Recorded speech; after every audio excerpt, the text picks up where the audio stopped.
obviously, while we've been planning this whole thing, we've been talking to lots of people about the best way to do it. And we've had lots of interesting advice from people, many of whom are actually here, physicists and others. I can remember a 2-hour, two microphones. Sorry. I can remember Bill and I having a 2-hour discussion with Jim over Zoom a year or so ago about what the best way to do things. And I've had innumerable conversations with Kip over the years. And so I'm not even sure if you knew I was going to do this to you, but I'm actually going to ask both Kip and Jim to comment on this. Now, I'm going to first of all ask Kip, who remarked last night at our dinner at Frank's that, in his opinion, the time was right for people to crack quantum gravity, and emphasizing how enormously important it was. Now, I don't know if you have anything to add to that, Kip, but would you like to come up? Kip is a legend in physics. The observation of gravitational waves was the culmination of a 30-year project, which he was awarded the Nobel Prize for. He's probably going to do the same thing as Jim and tell us bad things about the Nobel Prize. But the simple fact is that, at least in my opinion, the operation of LIGO, the Laser Interferometric Gravitational Observatory, is the most important development in observational techniques since the invention of the telescope and the microscope, which was a long time ago. Because it's opened up to us a completely new window on the universe. Kip also was executive producer of the Interstellar film, which I think Bridget mentioned she'd already seen 3 times in preparation for this conference. And in fact, I think that the film started with an 8-page sketch of the plot written by you. He has extensive knowledge of Hollywood. So, Kip, please.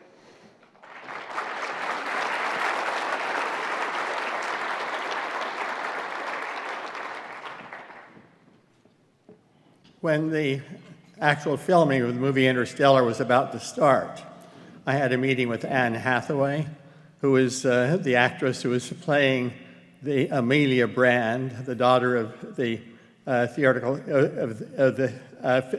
physicist who is supposedly patterned after me. That's what Christopher Nolan said anyway. And so Anne Hathaway began our conversation. This was for us to discuss the science in the movie related to her role. She began by saying, "You know, Kip, I'm a bit of a physics geek. Can you tell me what observational or experimental data are there now to tell us about quantum gravity?" Now, if a woman who has been labeled the most beautiful woman in the world asks questions like that, that says that quantum gravity really is important and that brains are more important than beauty. She was very impressive, but so is quantum gravity. Quantum gravity, in my view, is tremendously important because of the applications that it will have.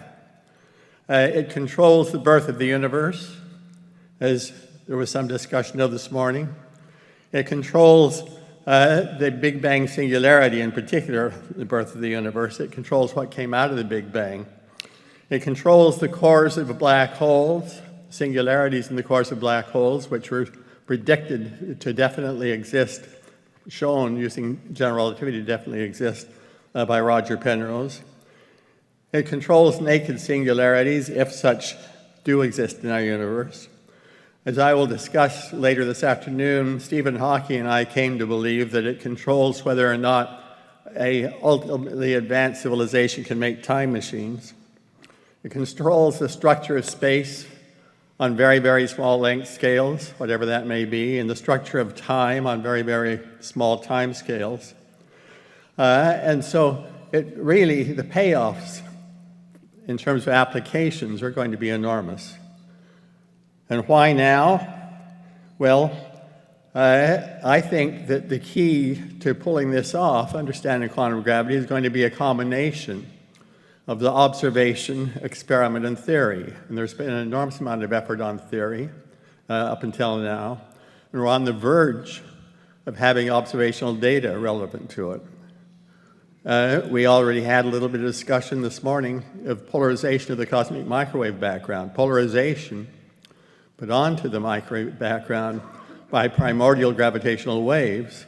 And those primordial gravitational waves are the only form of radiation that is so penetrating that when it is created in the Big Bang and then presumably amplified by the inflationary process that was discussed this morning, it carries all the information that it got off of the Big Bang, combined with the information about inflation, to us today, undisturbed by the enormous amounts of very high density and high temperature matter it's traveled through. It's just completely penetrating. And so what we see in terms of the polarization of the microwave background, very likely in this decade, is going to be tremendously important. It's our first glimpse of the true birth of the universe. The microwave background itself, you only see it in the universe as it was at age 300,000 years. But that polarization imprint from the primordial gravitational waves, that is from the Big Bang itself. And that Big Bang was controlled by the laws of quantum gravity. And so that's really where, for me, the really important observational data are going to come. And later on in this century, from direct observations of those primordial gravitational waves by follow-on gravity wave missions in space, follow-on to the LISA mission, called the Big Bang Observer. Besides that, we have now the beginnings of experiments using optomechanical technology that Aspelmeyer will talk about today, and they're being discussed by others, by Anbei Chen and by Rana Adhikari in the more technical sessions. Technology that actually, some of which grew out of LIGO, some did not, but technology that is making use of manipulating the quantum states of matter in such a way that you may be able to use that to get a handle on the laws of quantum gravity, and we'll hear about that later on today.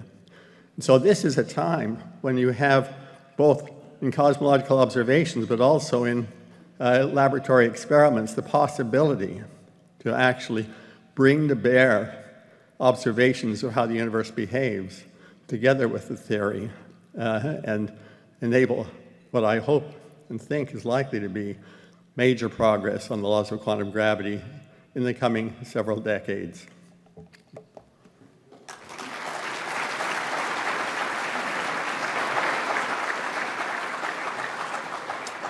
Thanks very much, Kip. Oh, please have a seat. Yeah, yes, because they're going to, there are questions coming. Yeah. So the second person that I mentioned with whom we've been having discussions is Jim Peebles, who was already introduced before by Bill. He actually managed to get the important stuff last, and the but so as you already know, Jim actually I believe is the most recent Nobel laureate. It was last year. I remember many years ago when I was studying, being told that if I wanted to understand cosmology, I had to read this book by Jim Peebles. And even though at the time I was in France, I was told, oh, but, and here's also a Canadian, eh? For those of you who know him, it was Walter Hardy that told me that. And then he said, he's supposed to be the grandfather of cosmology. And I'm not sure if you have any comments on that. But in any case, you've already heard about Jim Peebles and you've already seen him, so welcome. And please give us your take on this.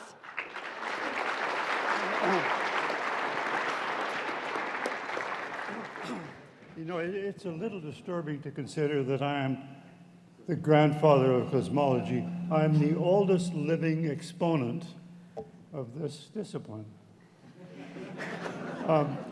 So, through my life, I have tended to focus on what's really at the center of things, what's fundamental, what are in the details. Should I stay on the mic? Yes. Shall I start again? No. So, what is fundamental? What is at the very center of this endeavor? I say it is curiosity. I believe that we, human beings, are structured by natural evolution to be curious. What's over the next hill? Maybe it's something dangerous. Maybe it's something useful. That curiosity drives us in so many different directions, and in particular, to explore the world around us on very small scales, molecules, atoms, subatomic particles, down to the Higgs, and what's beyond that, maybe something interesting. Maybe not so dangerous, but interesting. And what's on the large scale? Nearby planets, nearby solar systems, nearby galaxies, on to the large-scale nature of the universe. It's a great adventure that motivates so many of us. Of course, so many of us will go in other directions, equally well driven by curiosity. How do I believe you know that this is going to be the century of molecular physics, biophysics. For after all, there's an immense pressure on science to cure the illnesses of all of us in science, in the world. Again, though, at the heart of this effort, although it has important societal importance, at the heart, really, at the very core, it is curiosity. I celebrate that. I live with it day by day. And one thing only startles me. Time and again, our curiosity is a little bit satisfied. Never fully, because always, whenever there's a great advance in any of the disciplines of science, from the largest scales to the smallest, there's an attendant question. But that leads us to ask, but what about this or that detail? Always, always, there is this emptiness on top of the fullness of discovery, that there are things still to be discovered. Empty is the wrong word because it's so wonderful that first we can make discoveries, that we can convince ourselves are aspects of reality because they pass tests, and that the answers suggest questions that we can pursue. It's happened time and again, and I'm sure it's going to happen far more often in the future.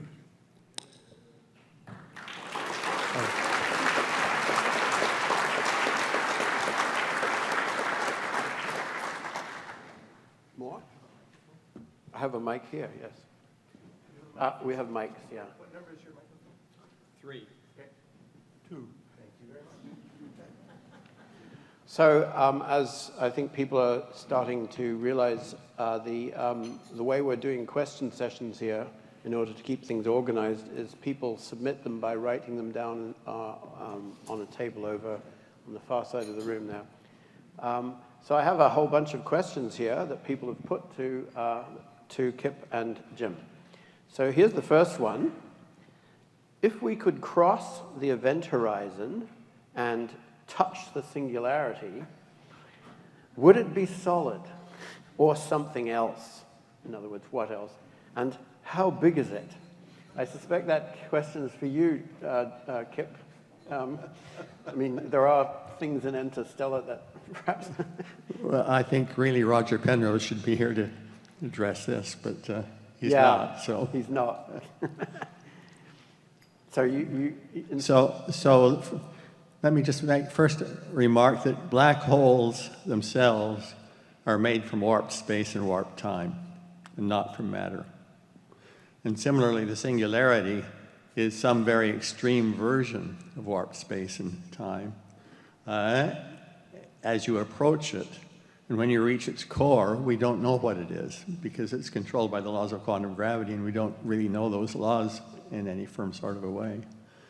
But as you approach it, the key thing that happens is an extreme version of what a gravitational wave does, or what the moon does to the oceans on the Earth. It stretches space in one direction, it squeezes in the other two directions, and then a moment later it switches over, and the direction it stretches is one of the squeezed directions before, and it switches back and forth in a chaotic sort of a way as you approach the singularity, as best we understand it. You won't survive that. And the atoms of which your body's made won't survive it. And as best we understand it, space and time themselves don't survive it. They get transmogrified into something else that we won't understand until we have these laws of quantum gravity. Okay. Just to complement that, Kip, what is to me absolutely wonderful about this is that although the black hole existence of the theory was present for decades, we have at last evidence that this really happened. That is, of course, to me, the total beauty of science. You can have wonderful ideas, you can make predictions, and sometimes you're allowed to check them and decide, wow, there is something to this theory. Yeah, and you have it here in two ways. You have the Event Horizon Telescope shadows of the horizons of the black holes, just within the observational accuracy, just what the theory predicts. But then you have, from the LIGO's gravitational wave observations, from two colliding black holes, you have wave shapes, waveforms, that precisely, to the accuracy of the observations, precisely match the theory. I can't resist remarking that LIGO has already had critics, particularly among astronomers, who bridle at the notion of a gravity wave observatory. If you want to observe something, I can show you a beautiful telescope you can make to observe in the optical, and we'll know we'll see something. The bravery, the effrontery of going after this great goal is just, to me, deeply impressive. And the goal succeeded.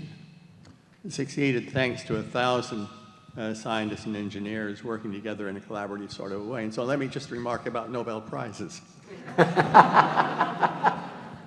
When I got the telephone call, and these phone calls are, I think, well known. When I got the telephone call, the voice of the other end said, "It will not surprise you that this Nobel Prize is being awarded to you, to Ray Weiss, and to Barry Barish for your contribution to LIGO." My immediate response was, it didn't surprise me, but I'm extremely disappointed, because it should have gone to the entire team.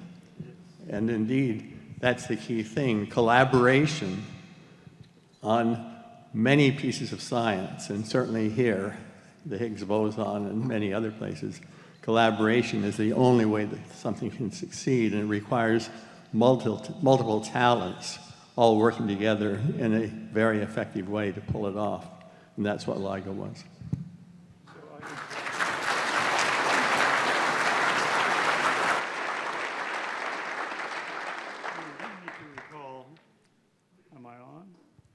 You lead me to recall that the phone call, it was 5 o'clock in New Jersey, began, "Are you Professor Philip James Edwin Peebles?" I said, "Yes." "We have voted to award you the Nobel Prize in Physics. Do you accept?" I said yes, and the conversation became more friendly. But the Nobel Committee was quite aware of the fact that I have for years been very annoyed with them for not recognizing the great contributions of my teacher, Professor Robert Henry Dickey, Bob to everyone, who began so much of this research into experimental gravity physics. I now see that things are good because, of course, implicit in the recognition of all the work I did was all the work Bob did in guiding me and in guiding the experimentalists, including Ray Weiss, who spent time at Princeton, in developing this great discovery for which you got the Nobel Prize. Again, it was collaboration, many people working hard together, and as individuals later to bring their results together. Thank you. So the next question is, are dark matter and dark energy just labels we put on two things we don't know? Or is there some single larger thing that we don't know about which just has two aspects?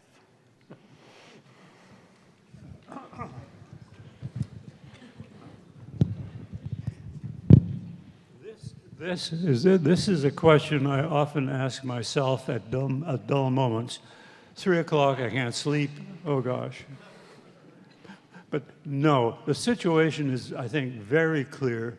Abundant tests convince me, and I think the world at large, that there is this dark matter.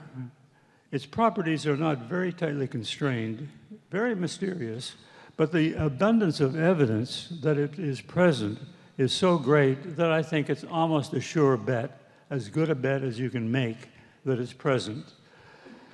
It is fascinating that we do not know what this dark matter is. There are big searches going on, including in Canada at the Sudbury Observatory, deep down in an old and still active nickel mine, to try to detect this matter. One day, when I'm asked, what's going to be the next great advance? I say, who can tell? Maybe tomorrow Sudbury will announce a big discovery, the detection of the dark matter, or maybe not. We can't tell how the course of science will go. It may be we will never know what this dark matter is. Well, that's the way it is. Nature giveth and nature taketh away. We can be sure, though, I think it's there, and the search for what it is a great adventure, along with so many others.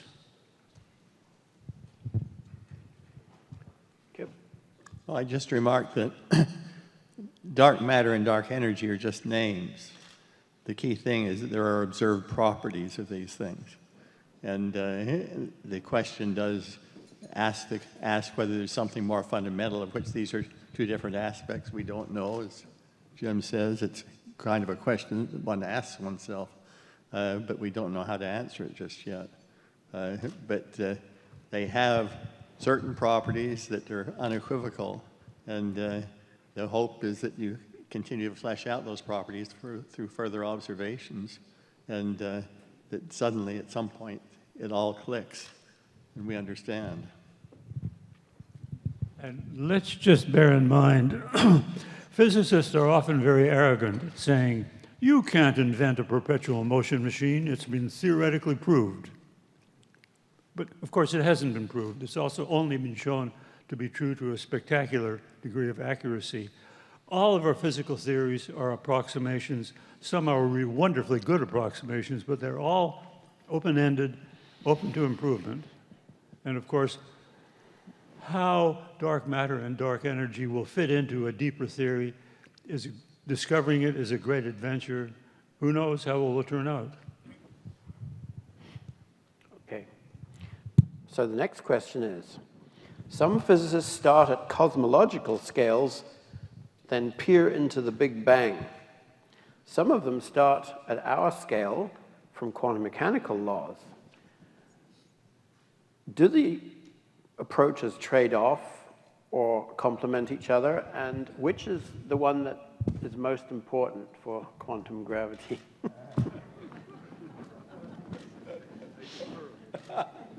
I defer.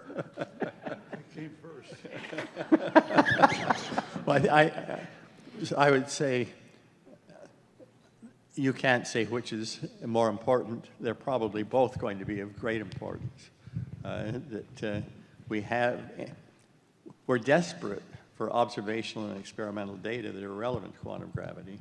And the cosmological observations have great mysteries, great puzzles that Jim talked about this morning that may well bear on the answer, and we just don't see how they bear just yet.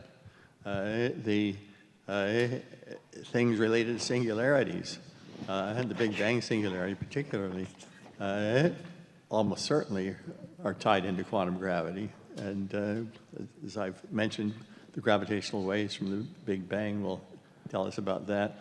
And then the laboratory experiment as well. You need all of these. and you need to figure out how to bring them all to bear on this deep question.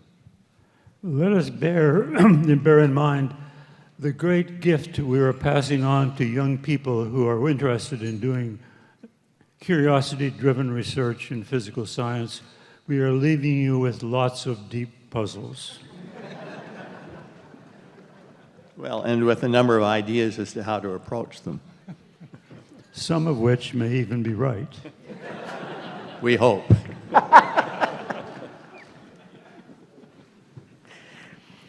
Okay, the next question is somewhat more philosophical.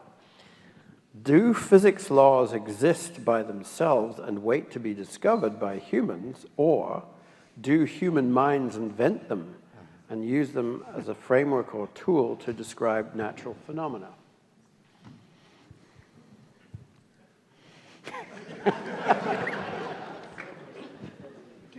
Do you know that, I'm told, a mathematician will say a beautiful theorem was there to be found? I've heard it said. I'm a little nervous because I don't know where the there is. But perhaps there's something in it. And it's been said of Einstein's general theory of relativity, it was there to be discovered. And again, I don't know where the there is. So I don't understand quite the human psychology and the phenomena behind it to account for the fact that Einstein, after 10 years of research, came up with a theory that had practically no experimental basis, yet now can be applied from everything from GPS to the expanding universe. Yeah, so I think of myself as I think of myself as an engineer, whereas you describe yourself as a theoretical physicist here. As an engineering type physicist, I'm just interested in what works to enable me and my colleagues and my students to make some progress. And for me, it works to tell myself mentally that these laws are out there to be discovered, and we are going out there trying to discover them. That's a useful working hypothesis. Yes. I don't really care all that much about whether they're really there or not to be discovered, but it's useful in research to imagine that they really are. It should be added that no one issued us a guarantee that we could discover how nature operates and find rules by which it operates. That's not self-evident. In fact, you look at the chaos of the world around us, you'd say that's quite a silly idea. But somehow the faith in that notion of reproducibility, that the world operates by rules you can discover, it has been wonderfully effective, even though there's no guarantee it will continue. Okay, the next question. Do you think that a better understanding of quantum gravity could allow us to harness currently obscure ideas or existences such as black holes or dark energy? Well, certainly it seems clear to me that laws of quantum gravity will help us understand the cores of black holes. Now, that's not someplace that I want to go to explore experimentally, but a deep understanding of the cores of black holes will go hand in hand with deep understanding of the birth of the universe, I think. They're both singularities of different sorts. Well. And there is that core human instinct. I'm curious. I'd love to know what's happening. Okay. Now, here's a question which is short and sweet, but I'm not sure, well, it may end up being not quite so sweet. Is the universe spinning? I met Kurt Gödel once. When Johnny Wheeler took me to the Institute for Advanced Study to meet him. He's a great mathematician. But one of the things that he had done in his life was to find a solution of Einstein's equations of general relativity with what's called the cosmological constant. in which, for a universe that was spinning, and by virtue of its spin, it has backward time travel, has closed time-like curves. And the one question he asked me as a sort of an astrophysicist, I sometimes wear that hat, was he asked me and John and Charlie Misner, what are the observational data for whether or not the spins of galaxies align statistically so there might be enough angular momentum in the universe to produce backward time travel. This is one of the several greatest mathematics minds in the universe, and that was his question. I had one contact with Gödel, and again, a spectacular mind, non-decidability, these are deep things. So I didn't know at the time that Gödel was interested in whether the universe is rotating and whether that would cause spiral galaxies to be aligned. They're all rotating in the same direction. But just from a curiosity-driven point of view, you do ask, are the galaxies oriented at random, or do they have some correlated orientation? I had a graduate student look into this. At the time, there were unemployed bubble chamber scanners from particle physics who were trained at looking at images and quantifying them.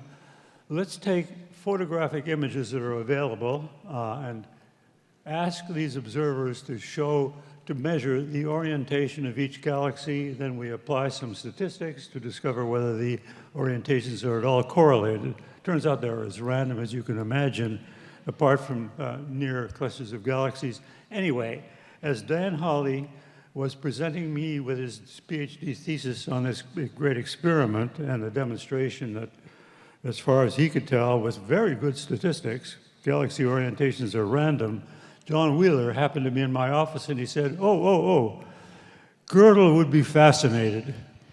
Dan, not the most cultured of people, didn't know about Gödel. So John said, to say that Gödel is the greatest logician since Aristotle would be doing it a service to Gödel.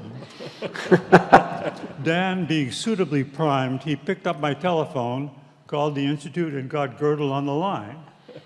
Dan melted and handed me the phone, and I started trying to explain the measurements that he had made and the results.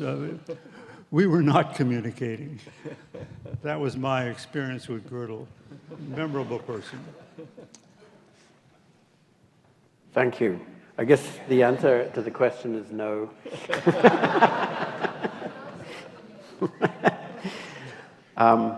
Okay.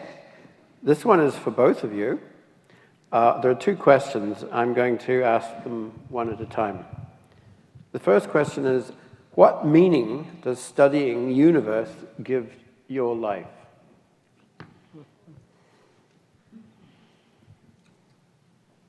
I fall back again on human nature. We're curious. Isn't that true of all of you? Curious about this or that? Surely it's adaptive. Surely it's all built in. And to satisfy that curiosity is, well, as the word says, satisfying. That's good enough for me. And for me, I think suddenly understanding something, whether somebody else has understood it previously or not, is not of high importance. It's of some importance. But just understanding something about the universe that I hadn't known just gives me a deep sense of satisfaction and joy. And so it's very much part of my life, part of what gives me pleasure. And don't you think that's true of most people? It certainly is true of the small children that Oh, yes. I've interacted with over the years who ask endless questions. And they are the most disinterested of all. They have nothing on the table, but they'd love to learn. They're deeply curious. We should try to preserve that curiosity as we reach the golden years. Well, that is a remarkable answer, because the second question was, how would you describe the universe to a 6-year-old whom you care about? First of all, don't intimidate. And second of all, ask a few questions back. I think teaching a child how to use other resources to get answers is also important. My mother took me to a public library when I was that age and introduced me to children's books and a little later to more adult books that had the answers to questions like this. And suddenly, I think that probably more than anything else in my early childhood opened my eyes, is have that resource there for me. Thank you. I think we have room for one more question, so here it is. Once we align general relativity and quantum mechanics and have a theory of quantum gravity, how will we benefit?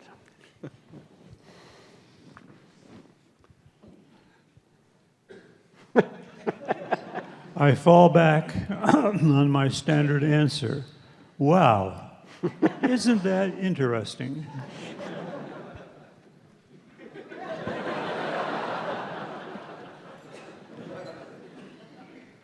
I think we'll benefit culturally. That's the wow, not to just those of us who are somewhat close to the field, but the wow that I think can be generated, will be generated in peoples everywhere around the world. The wow that we have occasionally seen in our lifetimes with something like the photograph of the black hole from the Event Horizon Telescope. But of course, as we've been discussing earlier, the technological payoffs could be huge. They will be huge. It's just a question of on what time scale. And in that respect,